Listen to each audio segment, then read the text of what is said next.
So how did I get started in the industry? It's kind of a long story. I came out of college and went to work in the electronics industry. So started at AMD as an engineer. I loved video games all through school. I played in the arcade all the time, although when Asteroids and Space Invaders was out, I wasn't quite into it. Battlezone was the game that got me hooked.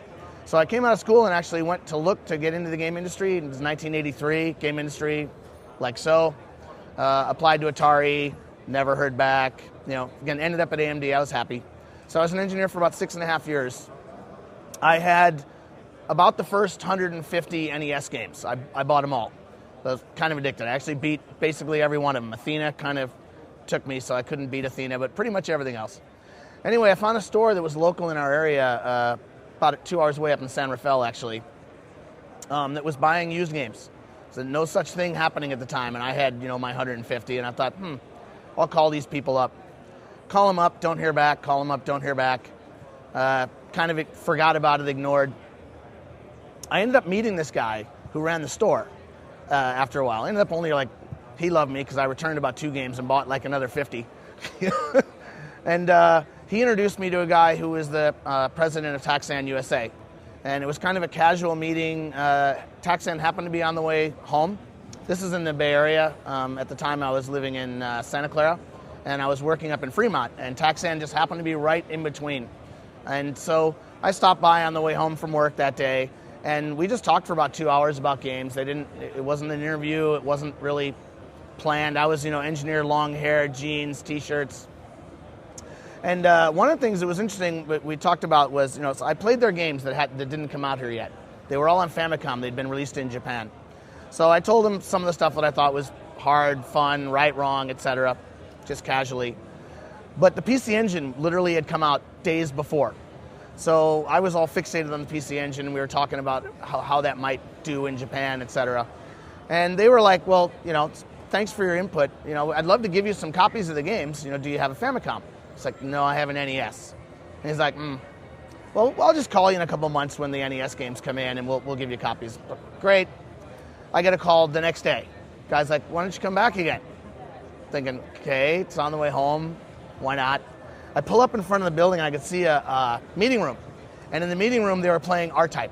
So they had just gotten the PC Engine. And so literally, I'm like, Gamer Ken, dude, I get to play the PC Engine. I'm all excited. So I go running inside. We play R-Type, all the way through, because it was R-Type 1, right, for 4 levels. And just out of the blue, the guy's like, by the way, we'd like to hire you. And that was just, he had no idea what I did, right? So I kind of laughed at him. I'm like, dude, I'm an engineer. I got a bunch of options. I love my job. So I have no, I want to get into games, but, I'm not going to be a game counselor. And he's like, oh, no. It's like, we want you to come run product development for us. And I was like, oh. So long story short, that's how I started. It was October 1988 when I got in the game industry. So obviously, although I started at Taxan, I've made a few moves throughout my career. Although some of the interesting things that helped me get to where I am today, it was all about relationships. In fact, a lot of it was about shows. So I went to every CES, pretty much every arcade show. I've been to every E3. Up until a few years ago, I'd gone to every Tokyo Game Show. And you meet a lot of friends. You meet friends in the press. You meet friends that are at other developers. And I met this guy, might have been my first or second CES, named Tony Harmon from Nintendo. And at the time, I'm not even sure what he was doing. But over the first few years in the industry, we'd kind of hang together at shows. We considered each other kind of, okay, what's good? What do you think is good? We'd literally play every game. Because we were shopping, we're looking for games to license in, whether we bring them over from Japan or, maybe we're going to bring them over to Europe, etc. So it was good to kind of meet up and talk to somebody that I grew to have a lot of faith in his ability to see games. He grew to have a faith in mine. And he kept trying to hire me after about 2 years. He used to come up and work at Nintendo. But what he was doing wasn't product development. So, I was designing games, working in Japan with Japanese developers. I was having a blast. So there was no way I was going to leave. This is at Taxan. So sadly, however, although actually the game I made G.I. Joe, designed it, found the developer, got the license from Hasbro. Again, everything was kind of small and tight back then. Worked with a developer in Japan of about 10 people. I wrote the original design, worked with the designer all the way through, spent a bunch of time over there. I was having a lot of fun. I had no reason to leave what I was doing. Taxan, though, had, again, maybe inside information here, right? They bought a few too many of their first games before I started. And the industry being what it is, you want to buy our next game, retailer? Oh, sure, help us mark down the last set. So slowly but surely, the profitability of Taxan, even though like G.I. Joe sold and made the company a lot of money, Taxan closed.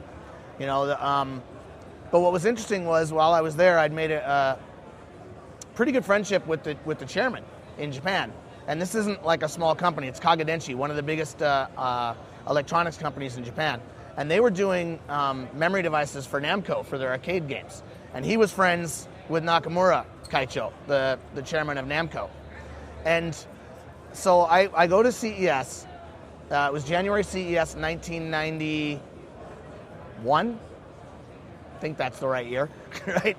And my boss asked me to show this guy around, just show him some games. So I show him around the floor.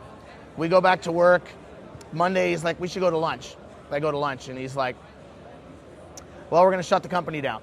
So first thing pops into my head, damn, I'm going to have to go be an engineer again. Well, that sucks. I mean, being an engineer is fun, but making games is way better. And literally, as I'm thinking that, the next sentence comes out of his mouth. Well, you know that guy that you walked around with, he runs Namco Home Tech, and they want to hire you. So you should go over there now. It's like, now? So I mean, my literally transition was like that day. I kind of worked a little bit at Taxan for the last few weeks, but I started at Namco immediately. Same thing, same kind of job. I was running product development for Namco Home Tech at the time, so I got to work on cool stuff like Splatterhouse 2, Rolling Thunder 2, Rolling Thunder 3, Super Batter Up. I don't know, about a dozen games on the Genesis primarily. The whole time, Tony Harmon's calling from Nintendo. You should come work here. You should come work here. Lived in the Bay Area. It's ludicrously expensive. And my wife and I like to spend money, go on trips, get nice cars. So we had a killer apartment that was right in the middle of town. Just didn't want to move. We finally decided to buy a house. So we buy a house that's literally a slab, right? Throw up too much money at upgrading it. The day I do the walkthrough of the house, I mean, we're going to close like in a few days. Tony calls me. I want to hire you. It's like, dude, we've been over this so many times, it's getting old. And he's like, you're going to go home and you're going to find a FedEx envelope. 4 tickets up. They put me on a killer suite sitting over Lake Washington. And he was smart because I told him about my house. And this wasn't an interview. He knew he wanted to hire me. And he'd already talked to Mr. Arakawa and everything. So what do? We go from the airport to a neighborhood right near Nintendo where they're building new houses. He drives right up to the model. He points at the model. And he looks at my wife and that's $100,000 less than what you just bought. And the house was like 1,500 square feet bigger. It's like this 3,000 plus square foot house on a big lot. And my wife is just like, my wife is an engineer for 13 years, worked at National Semiconductor. She's like, And so we talked about it a little. I went to work. I was still but I love Namco. I love the people. I love what I was doing. I go to the office Monday, because they put us up for the weekend, and meet with Mr. Arakawa. And the first thing they did is they kind of threw down the specs for the N64. This is before it was launched. And he's like, we're going to make games for this. We're going to build a group of people that are licensing games. A week later, I went to an arcade show in Japan, met Tim and Chris Stamper.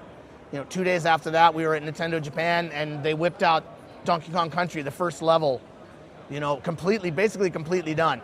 And I was pretty happy with the move at that point.